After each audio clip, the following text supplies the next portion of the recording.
Hello students, आप सभी का नमस्कार। आज बहुपद का वीडियो लेक्चर 2 में हम लोग क्वेश्चन नंबर 11 से देखने वाले हैं। इसके पहले वाले वीडियो में हमने 10 नंबर तक कवर किया था। देखिए, द्विघात समीकरण x square plus 1/6x minus 2 के शून्यक हैं। तो आइए इसको सॉल्व करते हैं, उसके बाद ये पता चलेगा कि कौन सा इन चारों में से कौन सा आंसर इसका होने वाला है। तो देखिए, यहाँ पर हमने क्वेश्चन लिख लिया है और इसको अब सॉल्व किया जाएगा। बटे है तो यहाँ भी एक काम करते हैं, हम बटे में 1 मान लेते हैं और यहाँ भी 1 मान लेते हैं। ठीक है, अब इसका एलसीएम किया जाएगा। 1 6 1 का एलसीएम कितना हो जाएगा 6। 1 का पहाड़ा में 6 कितने बार में आएगा 6 बार में, तो 6 को एक्स स्क्वायर में गुना करेंगे 6x स्क्वायर प्लस 6 के पहाड़ा में 6 एक बार में आएगा तो 1 गुना करेंगे तो 1x माइनस 1 का में 6 आएगा 6 बार में, 6 दूनी 12 बराबर में 0। और इसके बाद देखिए यहाँ पर हो जाएगा 6x square plus 1x minus 12 बराबर 0। ये 6 जाकर के इसमें गुना हो जाएगा। 6x square plus 1x minus 12 बराबर 0। अब देखिए ये क्वेश्चन हो गया फर्स्ट गुने लास्ट, यानी गुना करने पर 6 गुना 12 करिए कितना हो जाएगा 12 छक 72 एक्स स्क्वायर। ठीक है, तो गुना करने पर 72 आना चाहिए और घटाने पर 1 आना चाहिए। ऐसा कौन सा संख्या है कि गुना करेंगे तो 72 और घटाएंगे तो 1, तो 9 8 72 होता है। ठीक है, 9 में 7 घटाएंगे तो 1 भी बचेगा। तो इसको अब गुणनखंड किया जाएगा इसका 6x स्क्वायर प्लस 1 नहीं लिखना है 9x माइनस 8x लिखा जाएगा इसको। 9x माइनस 8x और माइनस 12 बराबर 0। अब ये हो जाएगा 6x square plus 9x minus 8x minus 12 बराबर 0, यानी ब्रैकेट को हटा दिए इसमें। ठीक है, अब आगे क्या किया जाएगा, देखिए यहाँ पर 6 और यहाँ पर 9 है, कौन सा पहाड़ा में 6 और 9 आता है 3 का में, यहाँ भी x यहाँ भी x, तो x कॉमन कर लेंगे। 3 के पहाड़ा में 6 कितना बार में आता है 3 दूनी 6 दो बार में, एक्स स्क्वायर में से x निकालेंगे तो x प्लस 3 के पहाड़ा में 9 कितना बार में आता है 3 बार में, x को कॉमन कर चुके हैं ब्रैकेट बंद, माइनस 8 और 12 देखिए 4 का पहाड़ा में आता है, 4 का 8 आता है 2 बार में, x माइनस को कॉमन कर चुके हैं तो प्लस हो जाएगा और 4 का 12 आता है 3 बार में, 4 दिया 12। अब देखिए यहाँ जो ब्रैकेट में रहेगा ना सेम चीज़ यहाँ भी आना चाहिए, तो 2x प्लस 3 और यहाँ भी 2x प्लस 3, तो 2x प्लस 3 को कॉमन कर लीजिए। जब 2x प्लस 3 कॉमन हो गया तो यहाँ से बचा क्या 3x, बाहर में 3x, और यहाँ से जब ये पूरे निकल जाएगा तो क्या बचेगा माइनस का 4 बराबर में क्या हो जाएगा 0।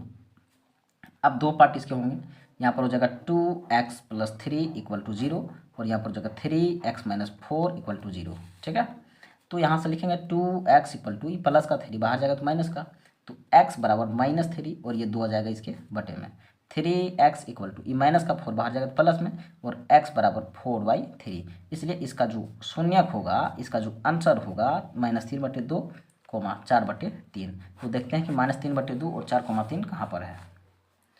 -3/2 4,3 देखिए ऑप्शन बी में है, तो इसलिए इसका आंसर ऑप्शन बी सही हो जाएगा। चलिए अब आगे बढ़ते हैं। देखिए दोनों में थोड़ा सा कन्फ्यूजन है, इसमें माइनस होना चाहिए 3/2 में, इसमें देखिए 4/3 में है। तो अगला देखते हैं, निम्नलिखित में से कौन बहुपद नहीं है। तो बहुपद में बोल रहे हैं कि बटे में x नहीं हो सकता, देखिए यहाँ पर बटे में x है तो ये ऑप्शन डी सही हो जाएगा इसका, यानी ये बहुपद नहीं है। अगला बहुपद x स्क्वायर माइनस 11 के शून्य क्या होंगे, 13 नंबर का है, एक्स स्क्वायर माइनस 11 बराबर 0 दिया जाएगा।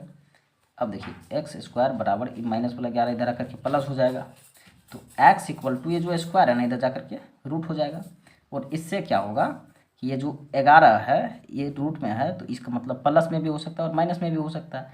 तो हम इसको लिख सकते हैं एक बार क्या +√11 और एक बार लिख सकते हैं -√11। तो +√11 और -√11 ऑप्शन डी हो जाएगा। अब अगला सवाल, यदि px equal to qx into G X और px का घात 6 है, ध्यान से समझिए ये क्वेश्चन नंबर 14 का। px का घात कितना दिया है, तो px का घात 6 है और gx का घात 2 है बटे में gx है ना जी, यहाँ पर px बटे gx, और gx का घात कितना बोला है 2 बोला है 2।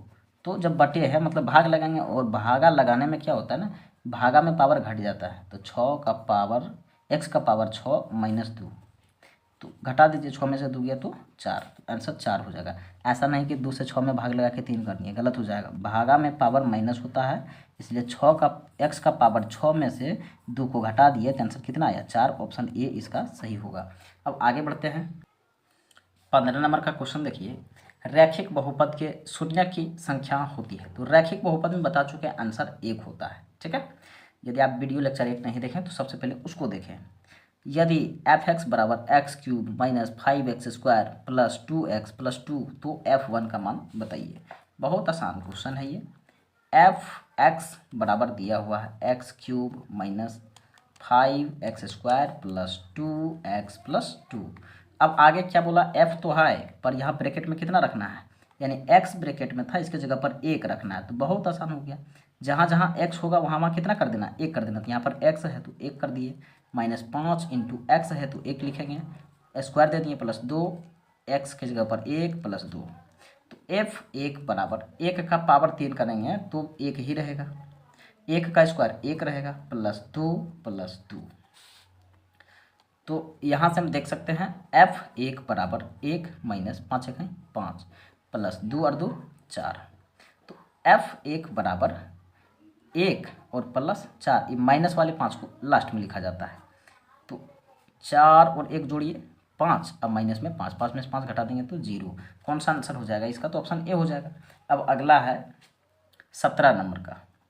अच्छा देखिए, शून्यक निकालना है। जब दोनों दिया हुआ रहता है ना, इसके 2 शून्यक होते हैं, जब दो शून्यक दिया रहेगा तब तो इसको तोड़ करके बनाना पड़ेगा, लेकिन जब एक ही दिया रहेगा तो आप ऑप्शन से चेक कर सकते हैं। देखिए 2x² माइनस 3x माइनस 5, ठीक है। मान लेते हैं कि ऑप्शन ए सही है इसका, तो x का मान कितना रखेंगे, 1 स्क्वायर माइनस 3 इंटू 1 माइनस 5। तो 2, 1 का स्क्वायर 1 माइनस 3 माइनस 5, 2 माइनस में 3 और माइनस में 5 माइनस 8 हो जाएगा, और 2 में से 8 घटाएंगे तो माइनस 6 आ गया। गलत है। क्यों गलत है, 0 आएगा तो उसी को हम लोग शून्य करते हैं। ऑप्शन बी चेक करते हैं, ठीक है। ऑप्शन बी में हो जाएगा 2x² minus 3x minus 5। Option B minus 1 रखना है, तो 2 इंटू माइनस 1 का स्क्वायर, 3 इंटू माइनस 1 और माइनस का 5। तो 2 माइनस का स्क्वायर प्लस हो जाएगा, ठीक है, माइनस का स्क्वायर प्लस, और 1 का स्क्वायर करेंगे तो 1 ही रहेगा। माइनस गुना माइनस प्लस, 3 इकाई 3 और माइनस का 5। अब देखिए यहाँ पर 2 इकाई 2 प्लस 3 और माइनस का 5। तो 2 और 3 को जोड़ेंगे तो 5 और माइनस का 5 कितना आ गया, 0। हाँ बिल्कुल, यानी कि क्या रखने पर आया था, x बराबर क्या रखने पर आया था, -1 रखने पर आया था। तो -1 कौन सा ऑप्शन है, तो बी हो जाएगा इसका सही आंसर। अगला 18 नंबर में कर बहुपद y² माइनस 6y प्लस 8 का घात क्या था, घात देखिए ना, पावर 2 है ना, आंसर हो जाएगा 2। अगला 19 नंबर में, यदि px बराबर इतना है तो p1 का मान बताइए। देखिए सेम क्वेश्चन 16 नंबर में जिस तरह fx का बनाए हुए हैं उसी प्रकार से आप p1 का बना लीजिएगा। 1 रखना है तो 1 का स्क्वायर 1 हो जाएगा, और 5 1 5, 5 और 1 6, 6 में से घटाना है 12, 6 में से 12 घटाएंगे माइनस में 6, आंसर ऑप्शन सी आ जाएगा। किसी बहुपद की घात होती है, देख लीजिए, जो भी बहुपद होगा ना उस पर पावर, जो भी बहुपद होगा उस पर पावर जो होगा हमेशा एक पूर्ण संख्या होगी, यानी कि पावर 0 से लेकर के 1 2 3 डॉट डॉट डॉट अनंत तक हो सकता है। यानी कि x का जो पावर होगा ना हमेशा एक पूर्ण संख्या होती है। कैसी संख्या होती है, पूर्ण संख्या। तो इसका कौन सा आंसर हो जाएगा, ऑप्शन सी हो जाएगा। भिन्न यानी बटे वाला नहीं होगा, माइनस वाला तो कभी हो ही नहीं सकता है। अगला देखिए यहाँ बटे वाला क्वेश्चन है, और बटे वाला क्वेश्चन आपको हम बता चुके हैं कि जब भी बटे वाला क्वेश्चन होगा तो क्या करना है, पावर को घटा देना। यहाँ घात कितना दिया, 7, एकदम 7 लिखिए, और दूसरा घात कितना, 3, 3 लिख लीजिए, और घटाइए कितना आएगा, 4। यानी इसको बनाने का अगर ओरिजिनल तरीका आप देखिएगा तो ये क्वेश्चन नंबर कितना है, क्वेश्चन नंबर है 21। px बटे gx, बोला था px का घात 7 है और gx का घात 3 है। तो इसको जब भाग लगाते हैं तो 7 माइनस 3 बराबर x का पावर 4, ये इसका सही तरीका है, ठीक है। लेकिन हम आपको शॉर्टकट में यहाँ भी बता दिए थे कि डायरेक्ट आप पावर को घटा सकते हैं अगर भागा वाला हो। अगला क्वेश्चन है, यदि px को qx से भाग दिया जाए तो भागफल क्या होगा। अभी तुरंत पता है, भाग देने पर क्या होता है, पावर घट जाता है। तो यहाँ पर पावर देखिए कितना है, 3, और यहाँ पर पावर कितना है, 2। तो पावर 3 में से पावर 2 घटा देंगे तो पावर कितना बचेगा, 1। ऑप्शन हो गया। अब अगला देखिए, बहुपद 10x माइनस 25 का शून्यक क्या है। तो आइए 23 नंबर का बनाते हैं। देखिए क्वेश्चन लिख दिया 10x माइनस 25, 10x माइनस 25 का शून्यक निकालना है, इसीलिए 10x बराबर, ये माइनस का 25 को जब बाहर करेंगे तो प्लस 25 हो जाएगा, और x बराबर 25, यह 10 गुना में इधर आएगा तो भाग में, 25 25 और 5 दूनी 10। तो x का मान आ गया है 5/2, इसका सही आंसर होगा 5/2, ऑप्शन ए में है। यहाँ माइनस वाला टिक नहीं कर दीजिएगा, हड़बड़ी में है ना, ऑप्शन ए। चलिए 24 नंबर का देखते हैं। 24 का बहुपद x square minus 16, x square minus 16 का शून्य क्या होगा, तो बेहद आसान क्वेश्चन। एक्स स्क्वायर, ये माइनस वाले 16 को बाहर करेंगे तो प्लस 16 हो जाएगा, तो एक्स बराबर ये जो स्क्वायर है इधर आकर के रूट हो जाएगा, तो एक्स बराबर 16 का वर्गमूल कितना होता है 4। ये प्लस में भी हो सकता है माइनस में भी हो सकता है, इसीलिए जो एक्स का मान होगा ये 4, -4, तो प्लस में भी 4 और माइनस में भी 4। देखिए ऑप्शन ए इसका करेक्ट हो जाएगा।